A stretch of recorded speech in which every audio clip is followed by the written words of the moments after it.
Here is how to stop background apps on Android. First, you need to go ahead and open your settings. Then you will need to enable developer mode to access more settings. You will then need to enable developer mode to access more settings. So scroll down and tap on about phone option. Then go to software information and tap on that. Here you need to find the build number. And after tapping 7 times, developer mode will be enabled. Return to the main settings and go to developer options. And here you'll see the apps currently running in the background. You can stop them by selecting an app like Samsung Capture, then tap on stop, and it may take few seconds to disappear from the list.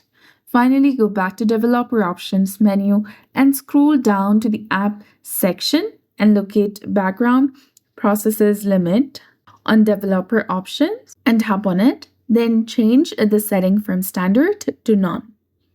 So that's it. I hope you found this video helpful. If you did, please like, share, and subscribe. Thanks for watching. We'll see you again in the next one.